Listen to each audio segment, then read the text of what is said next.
cigarros y hematomas, ¿no? Lo que indica la clave roja, ¿no? Y la fiebre puerperal es la que nos va a hablar sobre la infección, es el que nos da el derrotero, la dirección para poder pensar en una infección puerperal. Entonces, ¿cuál va a ser el principal síntoma? Fiebre, alza térmica. Vamos a llegar por lo menos a 38 grados centígrados, ¿no? Porque cuando hay una mala producción de leche, ¿no? El bebito no lacta los primeros días, es la bajada de la leche, se congestionan las mamas, se ponen duras, se ponen un poco tensas, dolorosas y hasta puede dar lo que dicen el mal parto.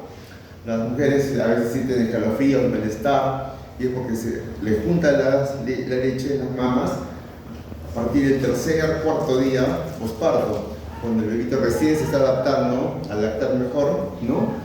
Entonces, por este proceso, si que la mujer no le incentiva, el bebito no lacta, se baja de peso y se congestionan las mamas. Entonces, congestión mamaria, no es mastitis todavía, ¿no? Es la bajada de leche, como se dice, ¿no? Entonces hay que esperar eso, ¿no? Porque realmente a veces, sobre todo cuando los bebitos hacen por cesárea, cuando es un parto no programado por el bebé, ¿no? El bebé no se adapta tan fácilmente, entonces pasa este problema, ¿no? Bien, entonces ya tendríamos entonces primero el síndrome febril, ¿no? El síndrome febril para poder hacer nuestro diagnóstico síndrome. Después, ya hemos dicho, ya hemos citado, aparte de las causas ginecológicas obstétricas, también podemos tener las infecciones urinarias, infecciones respiratorias, infecciones vasculares, pero no, lo que corresponde a nosotros son las ginecológicas. Entonces, acá tenemos las alteraciones de la lactancia, que básicamente se van a deber a problemas locales, ¿no?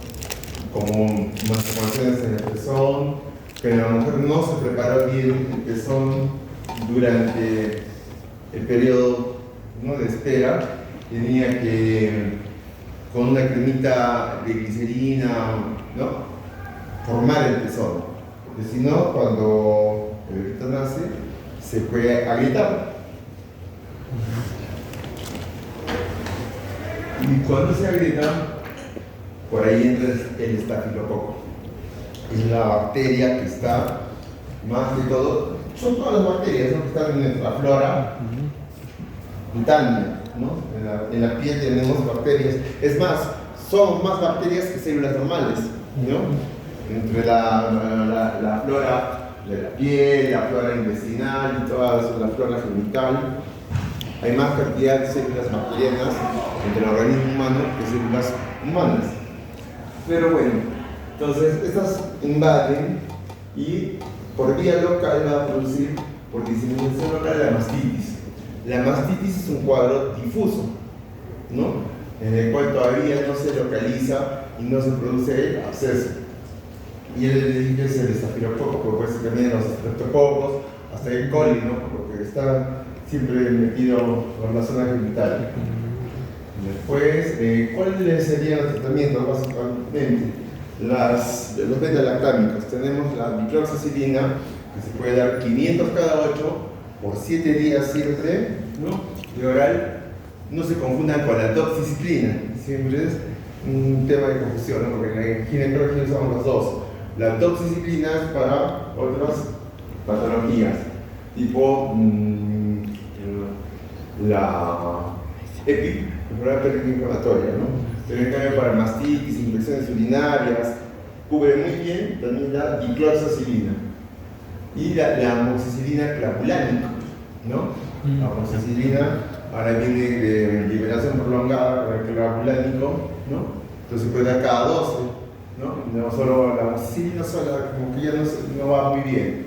Igual las cefalosporinas, ¿no? Tenemos la cefalexina de 500 cada 8, ¿no? También le podemos dar siempre 7 días, no de 3 5 días, porque eso produce resistencia bacteriana, ¿no?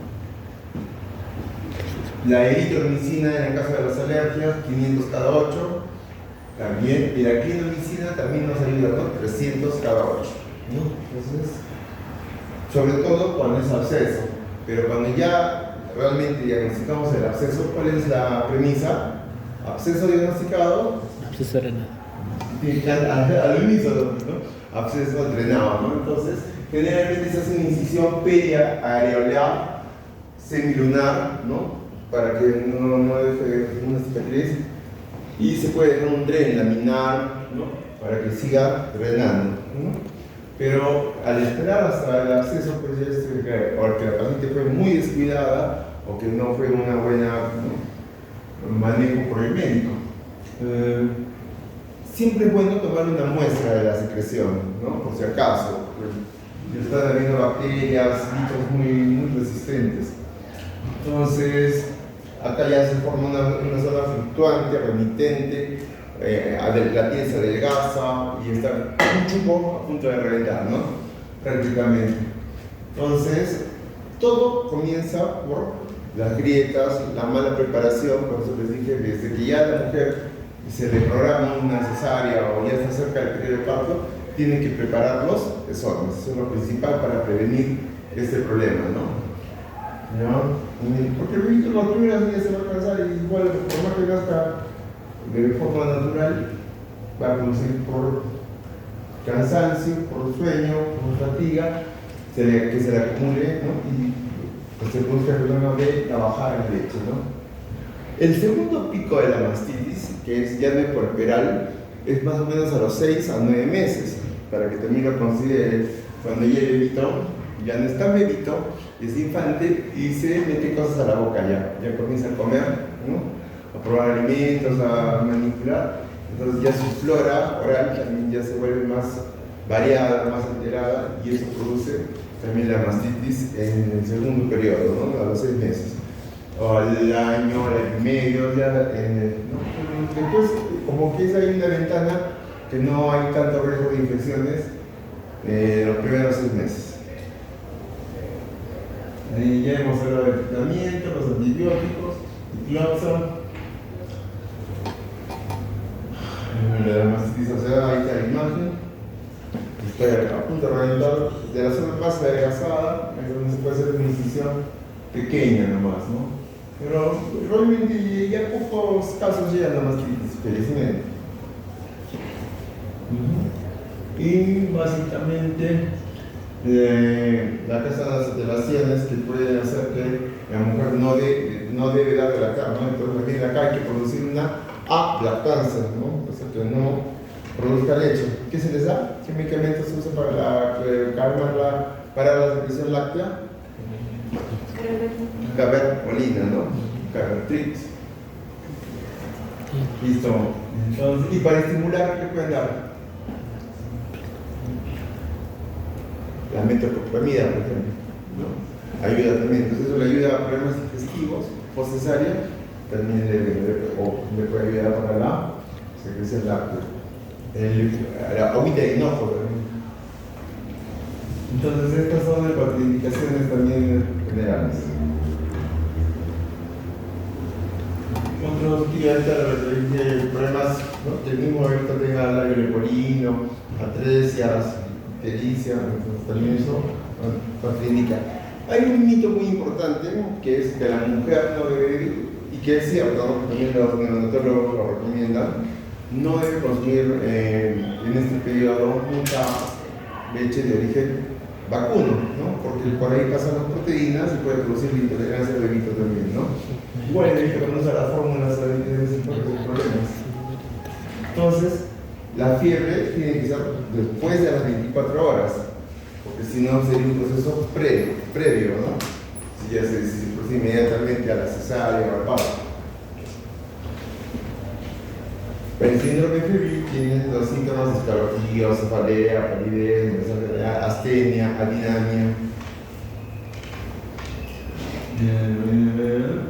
Básicamente los microorganismos, ¿no?, pueden ingresar por varias puertas, ¿no?, y diseminarse localmente, linfáticamente, hematógenamente, ¿no? A veces una infección en cualquier lado, ¿no?, una calle puede desembocar en una infección ginecológica, no solo, ¿no?, localizada.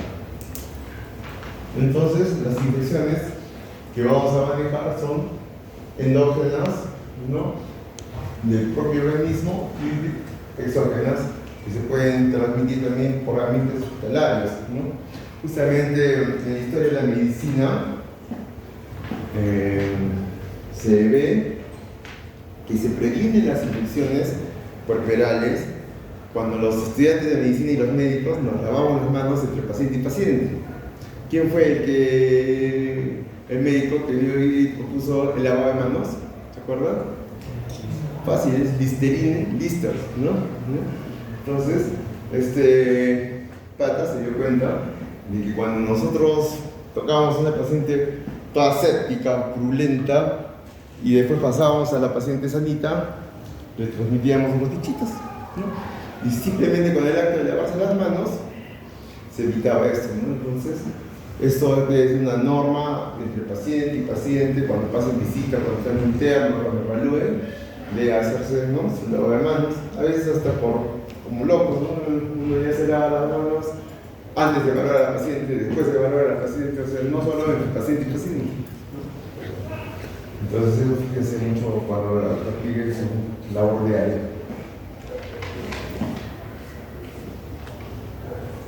Entonces tenemos problemas que pueden ser sobre las iatrogénicas, intervenciones médicas, ¿no? Como por ejemplo la infección de la herida operatoria. La infección de la herida operatoria, la principal causa va a ser, como les dije hace rato, la flora cutánea, porque realmente con todas las medidas que se toman en sala de operaciones tiene que pararse una mosca sobre la herida para que se produzca una infección, que a veces se ha visto, ¿no? Pero no se produjo la infección. Hubo la mosca, pero no hubo infección. Pero en todo caso, ¿no?, hasta contaminaciones inadvertidas como chocar el guante o que alguien contamine la zona, ¿no?, gotas de sudor, no producen tanta infección como la misma flora de la paciente. Por eso es que en el Goyeneche había un tiempo que las mandaban a bañar a los pacientes a las 2 de la mañana antes de la cesárea. Entonces, es un poco exagerado, pero siempre es bueno que se limpie bien la zona abdominal, ¿no?, si va a ser cesárea. Y lo mismo en la zona genital, ¿no?, si se hace la episiotomía. La episiotomía ya no es una indicación permanente, ¿no? O sea, cuando ya no se hace siempre, sino que solamente cuando lo ves que es necesario, ¿no? En el periodo de dilatación máximo, ¿no?, del expulsivo, cuando ya está distendida la vulva totalmente, si es que tú ves que distiende bien, no la incidas, no la cortes, ¿no? Pero en todo caso, si tienes que hacerla, hazla bien pequeña, medio lateral derecha, ¿no? La zona medio lateral derecha, solamente como para que guíes que por ahí se vaya el desgarro. A veces es mejor hacer una reparación, una sutura de desgarro de primer, segundo grado. De primer grado no se sutura, ¿no? Porque el primer grado es solo mucosa, ¿no? Cuando indica submucosa, segundo grado, y cuando llega al plano muscular, de segundo, tercer grado. Si llega hasta la región anal y pico intestino, del cuarto grado, ¿no? Y esta cómo se soluciona.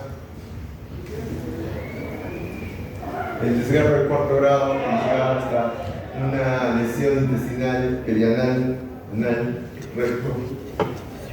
¿Cómo la solucionarías? Se ha desgarrado hasta el ano, porque no hicieron una episiotomía, ¿no?, y se desgarró hasta la mucosa rectal.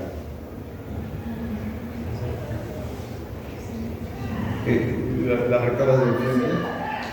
En algunos casos se puede intentar, ¿no? Pero como es una zona muy contaminada, va a producir una infección properal. Entonces, y una fascitis de Fournier puede producir, ¿no? ¿Qué es la fascitis de Fournier? Infección para nervios tejidos. Es una necrotizante, ¿no? Cuando se va en herradura de una nalga a la otra nalga, ¿no? Es una celulitis muy fuerte, ¿no? Entonces hay que desfuncionalizar el recto. Entonces, ¿qué van a hacer? ¿Cómo se llama la persona que desfuncionaliza el recto? Es una colostomía, que tenemos que hacer todavía en 2 tiempos, ¿no? Harman 1 y Harman 2. que es la primera, dejas el intestino que salga por la pared abdominal y por ahí van a salir las heces, cosa que no llegan al recto y el recto se puede recuperar, ¿no? Y la otra es la recanalización, ¿no? Que lo pueden insertar el recto, ¿no? La salida en su lugar. Pero pues imagínense toda esa desgracia por no hacer una buena intervención, ¿no? Una buena manejo. Pero a veces el bebito durante el exclusivo, cuando hace la jornada o cuando está en malas posiciones, tampoco se puede evitar, ¿no? Se ha visto el caso que también se desgarra la uretra en meato urinario, entonces en este caso igual, pones una sonda vesical para que te guíe y suturas alrededor de eso, ¿no? Es así más rápido, de preferencia con el urólogo, ¿no? Igual lo otro lo hace cirujano, ¿no? ¿Qué más? Hay desgarros que se van a veces hasta el fondo de sacodúclas, fondo de sacolaterales, ¿no? Y puede llegar hasta invadir al escenario peritoneo a través de los fondos de saco. Entonces hay que tener cuidado también con esos, ¿no? Con esos desgarros. Que estas suturas, estas intervenciones se infecten también es bien raro, ¿no? Tenía que ser una contaminación muy intensa, pues, ¿no? Para que pueda producir una infección a partir de una intervención, ¿no? A no ser que sea el desgarro de corto grado. La episodiografía generalmente no se infecta, pero lo que pasa más que todo es que se abre, se llama licencia, ¿no? Que puede ser parcial o completa, con solamente una zona, con todas las capas suturadas, ¿no? Por eso siempre es bueno dar buenos puntos, no sean muy superficiales, ¿no? A veces dan un poquito con miedo, entonces hay que afrontar bien el plano muscular sobre todo, ¿no? Y de indicarle también a la paciente, ¿no? De que no haga esfuerzos, que no se agache, que no haga movimientos bruscos en el periodo de recuperación, que son principalmente los 7 días, ¿ya? Y ahora se tiende pues a hacer la episodiografía intradérmica, ¿no? Entonces es la que a veces se puede lesionar y se queda pues 0 kilómetros, punto de oro, ¿no? Entonces, pero en realidad, no por lo estético vamos a sacrificar, ¿no? Que se vaya a abrir, ¿no? Que vaya a tener una licencia de episodiografía. Unas infecciones internas que pueden ser más graves pueden ser también los abscesos de la histerorrafia. Donde tú haces la cesárea es la histerotomía, no histerectomía, que es retirar el útero. La histerotomía y la histerorrafia se pueden infectar y se puede producir un absceso, primero un hematoma, ¿no? De la zona, que se puede ir hasta los anexos, hasta los paramétrios, y eso puede producir, ¿no? Que después se contamine y se produce un absceso, ¿no? Entonces ya son complicaciones más graves y que generalmente también comienzan por malos tratamientos de infecciones urinarias, infecciones vaginales y enfermedades pélvicas inflamatorias previas al embarazo de las pacientes, ¿no? Como les dije, los antecedentes. Entonces, en el embarazo no se habla de enfermedad pélvica inflamatoria, sino ya hablaríamos de coriaminoitis, ¿no? Más apropiadamente. Pero en el puerperio, otra vez hablas de endometritis, salpingitis, anexitis, parametritis, periperitonitis, palmetritis, sería cuando todo el útero, ¿no?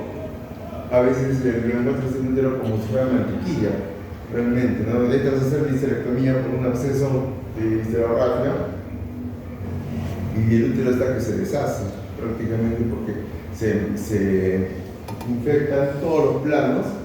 Y es un caso bien grave, ¿no? El paciente ya ahí es multidisciplinario, ahorita llegamos a eso. Entonces, ya dijimos las vías de diseminación. Ahí están justamente los antecedentes de la vulvitis, la vaginitis, la cervicitis.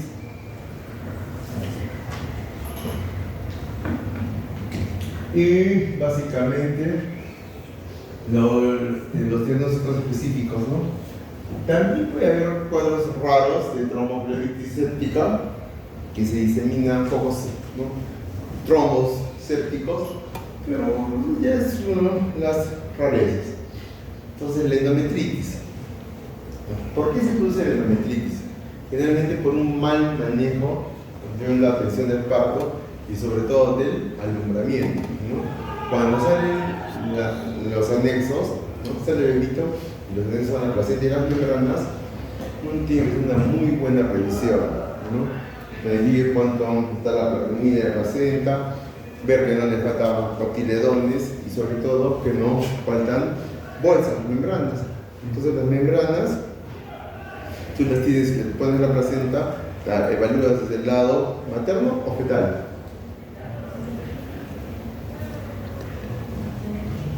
Claro, tiene que ser materno para que revises los cotiledones, ¿no? Y tienes que vestirla la placenta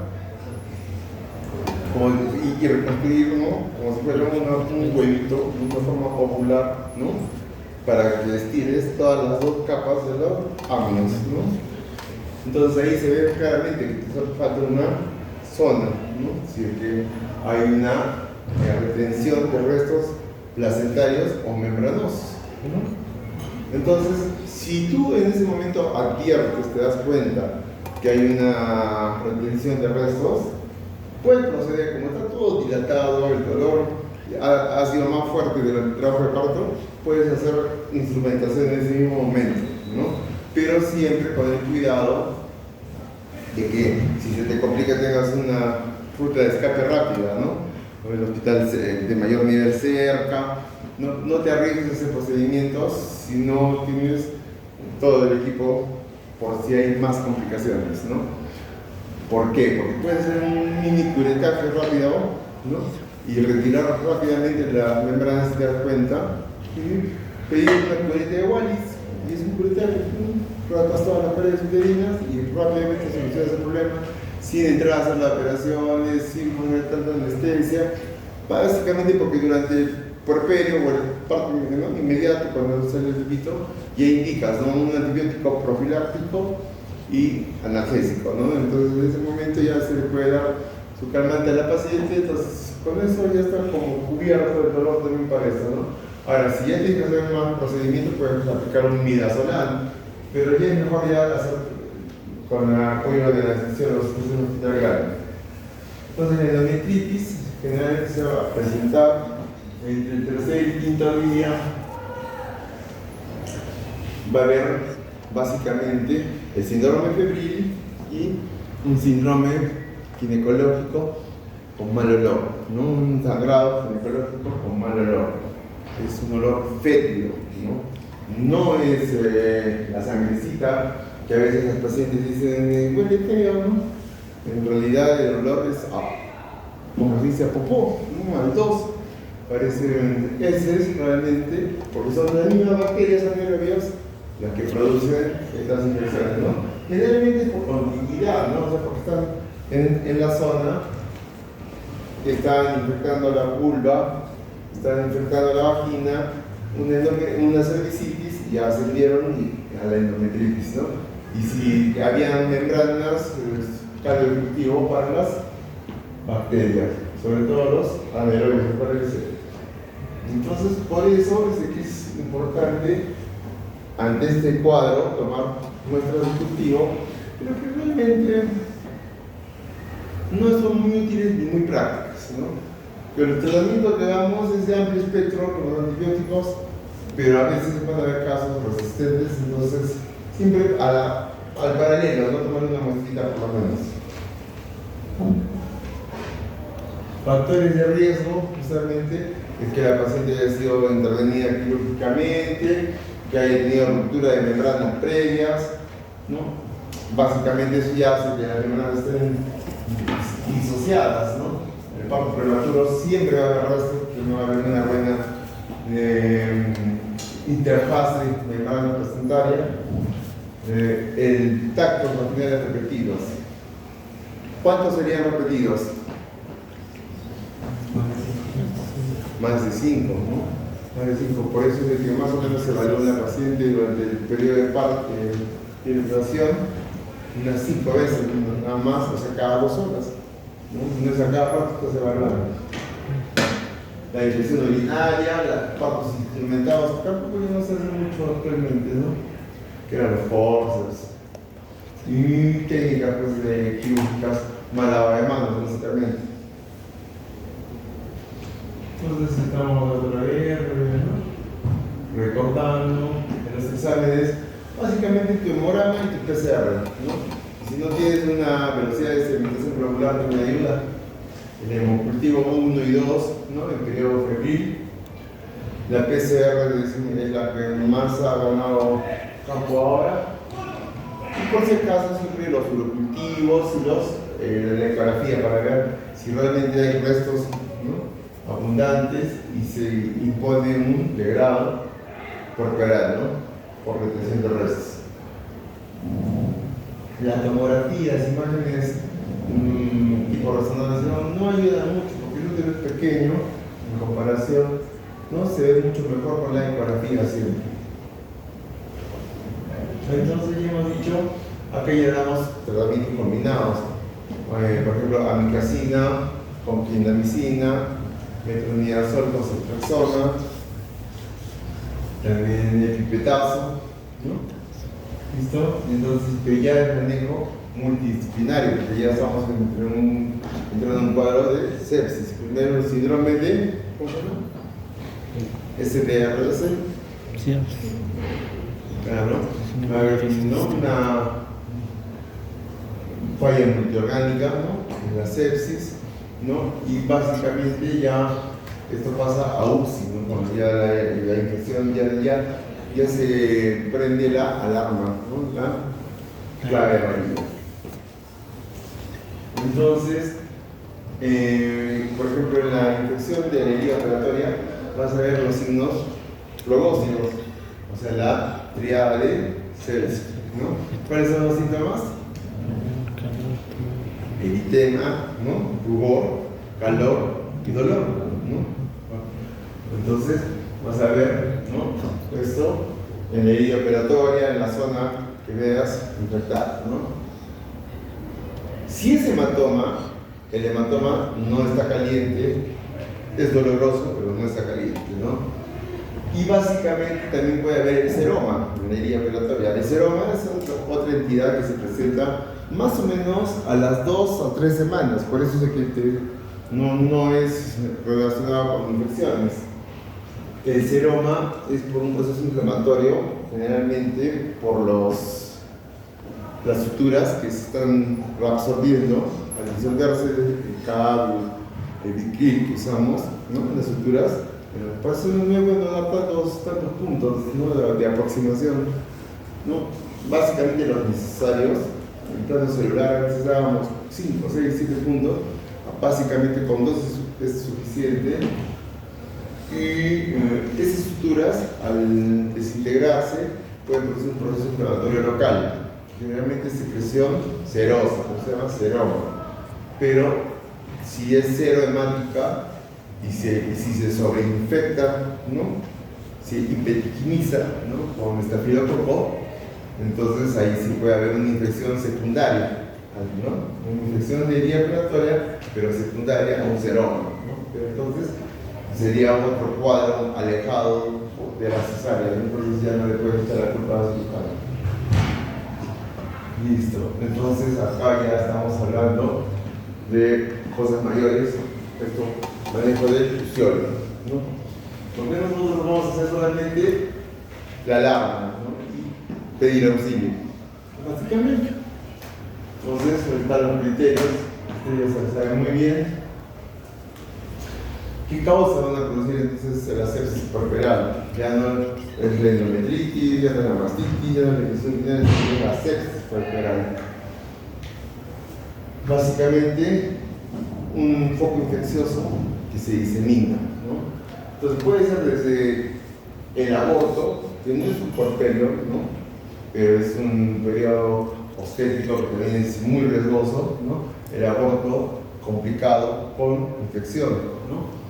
Porque puede haber aborto complicado con hemorragia.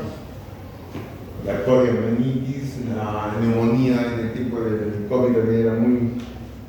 la pielonefritis y la apendicitis, ¿no? Todas las causas locales de infección pueden llegar a generalizar en una paciente puerperal, ¿no? Entonces, pues tanto los factores que sea diabética, que tenga mucho lo que esté anémica, ¿no? Cuando la paciente está con riesgo de infección y está anémica, y tú le das fierro, ¿es favorable o no? Porque es comidita para las bacterias. Entonces, hay que abstenerse un poco de dar tanto fierrito cuando tengas riesgo de infección. Pero también es un factor que predispone a la infección. Entonces, la idea es que tú prevengas eso durante todo el embarazo, no al último, ¿no? Que al último recién quiere dar sus 90 tabletas de fierro del postparto. Después, las infecciones vulvovaginitis, cervicitis, hay que manejarlas a tiempo durante la gestación y prevenir que todo el canal vaginal y que todo el canal del parto esté limpio antes del parto, ¿no? Para que el bicho no tenga que pasar por ahí y le puede dar hasta conjuntivitis y otros problemas. ¿Cuáles son los síntomas? Lo que nos va a hacer pensar en sepsis. Básicamente, taquicardia, hipotensión y fiebre, ¿no? Hipotensión, entonces ya la presión va bajando y el taquicardia, entonces eso es lo que tienen que despertar la atención, ¿no? Y pensar en una sepsis, ¿no? Que está comenzando un paro séptico. Entonces, va a haber un malestar general, va a haber una confusión, la paciente está media ida, no va a producir buena cantidad de diuresis, va a haber ya fiebre, sudoración, malestar general aumentado y la confusión, ¿no? Y en el laboratorio vas a encontrar básicamente la leucocitosis con desviación izquierda. ¿Qué es la desviación izquierda? Neutrófilos. Claro, cuando ya están más de 5 bastones, ¿no? Entonces, por la presencia de aumento de estas, es la que nos avisa a tiempo. Y la leucopenia también, ¿no? Por menos de 5.000, ¿no? Entonces, ya después va a haber hipoxemia, va a haber problemas de la coagulación, lo cual te está llevando a una coagulación intravascular diseminada, ¿no? Se consumen los factores de coagulación y llega a cierta desgracia, ¿no? Por eso la infección también se puede complicar con problemas de CIT, ¿no? Coagulación intravascular diseminada. Los problemas metabólicos, la acidosis metabólica, la hiperlactosemia, la lactatonemia, ¿no? Hay que manejarla en conjunto, ¿no? Ya por eso están los sabios de medicina, los sabios de UCI, ¿no? Que nos tienen que ayudar. La liguria, hay que pasar la diuresis, hay que manejar el equilibrio ácido básico, hay que vigilar la creatinina, puede haber una falla renal, una falla hepática, una falla respiratoria, colapsa, ¿no? Una falla cardíaca. Entonces, ahí nos está hablando también el perfil hepático. Entonces, todos tus perfiles, cuando comienza a ver a una paciente con estos signos de alarma, pides tu perfil hematológico, tu perfil de coagulación, tu perfil renal, tu perfil hepatológico, y ya tienes todo, ¿no? Entonces, básicamente, laboratoriazo. Pero la clínica, entonces, hemos visto más de 38 o menos de 36, y algunas pacientes obesas, mayores, ¿no? Que se comportan distintos, entonces hacen hipotermia.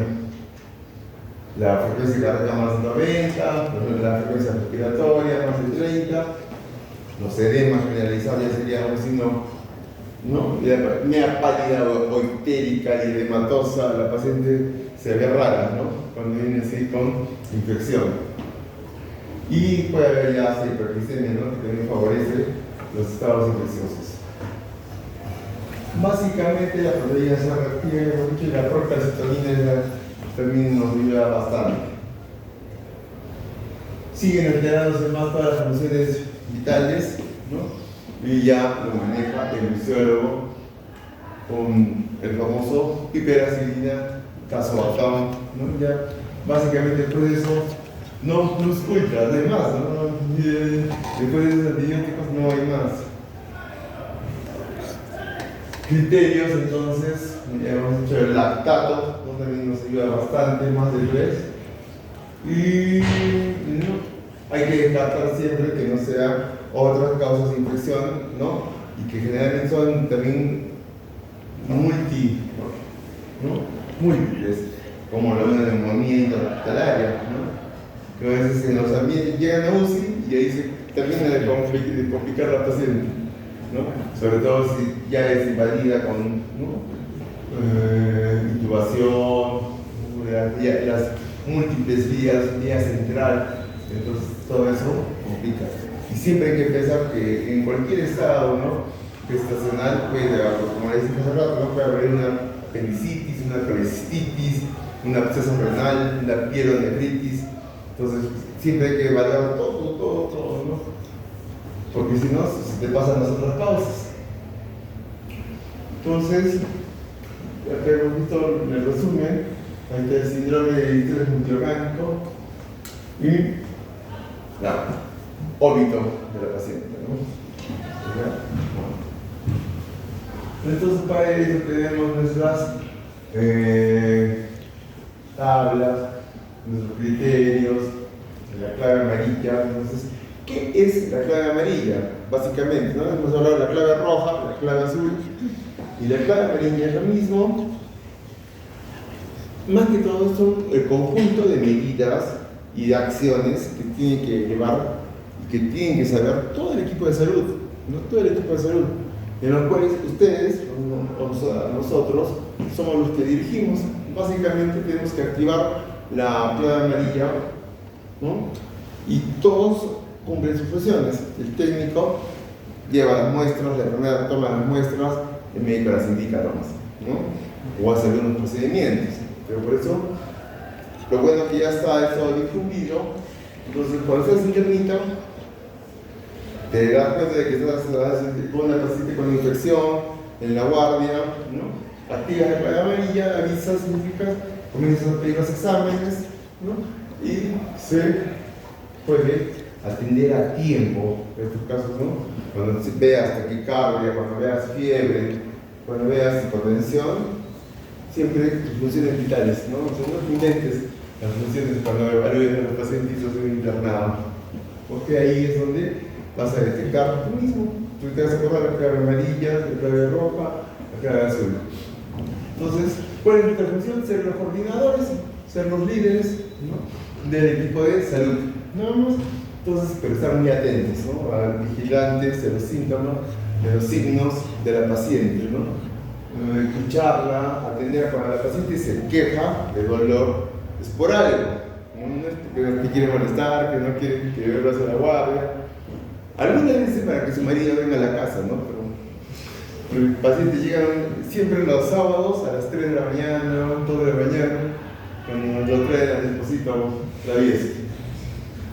Entonces, hay que prevenir, ¿no?